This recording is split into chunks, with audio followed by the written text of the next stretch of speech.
returning most of their defensive roster. The common thought is the Bears are going to take a big step up next year. That's only true if their key players stay on the field and improve. As badly as the Bears were hurt by injury last, they managed to keep most of their key defensive players on the field.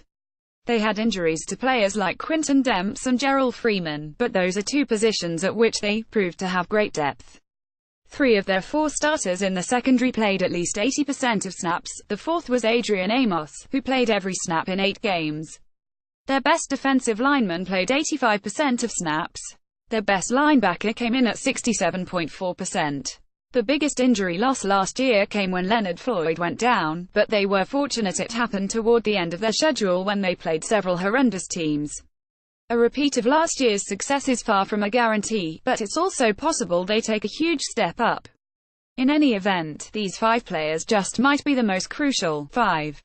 Bryce Callahan. In the modern NFL, the slot corner is basically a starter. Callahan played just under 50% of the team's snaps and they missed him when he wasn't out there.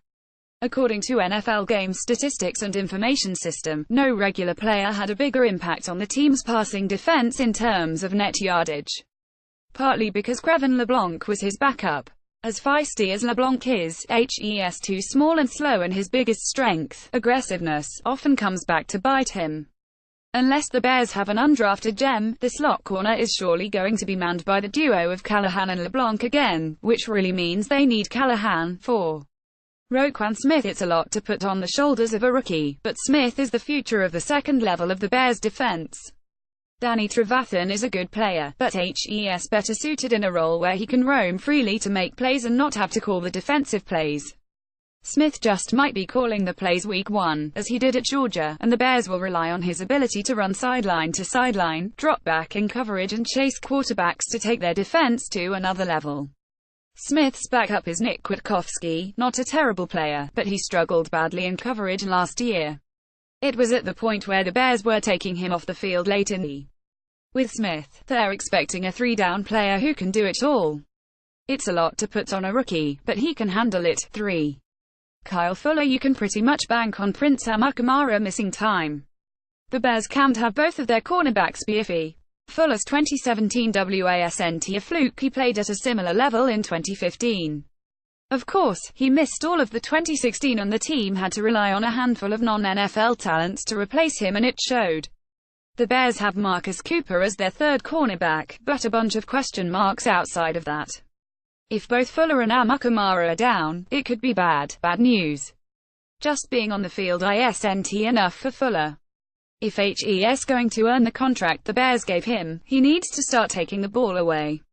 He's shown flashes of being able to do so, now he needs to do it regularly. 2. Leonard Floyd. If Floyd is merely as good as he was last year, the Bears shouldn't have a problem maintaining their defensive success. But life isn't that simple. Floyd's biggest problem in his first 2s has just been staying on the field. He had numerous injuries as a rookie and suffered a knee injury late last. The Bears hope that as he continues to get stronger and learn better fundamentals, he'll be able to stay on the field. He better. They don't have another surefire pass rusher on the team. Where the discussion around Floyd gets interesting is the fact that he has the talent to become one of the most dominant pass rushers in the league. He just has rare tools and has shown flashes of being absolutely dominant. If he can be the player consistently in 2018, the Bears' defense will be one of the best in the league. 1. Akiem Hicks. The Bears were a little too reliant on Hicks last year and it showed. He had just 13 tackles and 1.5 sacks in the team's final 7 games. Hicks anchors the team's run defense with his ability to hold up against double teams and shoot gaps. He's also the team's premier interior rusher and pocket crusher. There just aren't many, maybe any, 330-pounders who can do the things that Hicks does. It's hard to imagine the team's defense without him, largely because they haven't had to. The Bears have been extremely fortunate that they've gotten 32 games out of their mammoth defensive end the last 2 years. Not only has he not missed a start, he's barely missed any time, playing 85% of the team's snaps last year and 86.5% 2 years ago. Big guys aren't usually this durable, and the Bears can't rely on Hicks to play that many snaps in 2018. He'll turn 29 early in the, not old, but not young, and the snaps on teams that won a combined 8 games are bound to add up. John Bullard might improve in 2018. Eddie Goldman should be better. Bilal Nichols is interesting. None of them can do what Hicks does, and it's unreasonable to expect any of them to fill his shoes. He's the most important player on the defense and one of the most important on the team.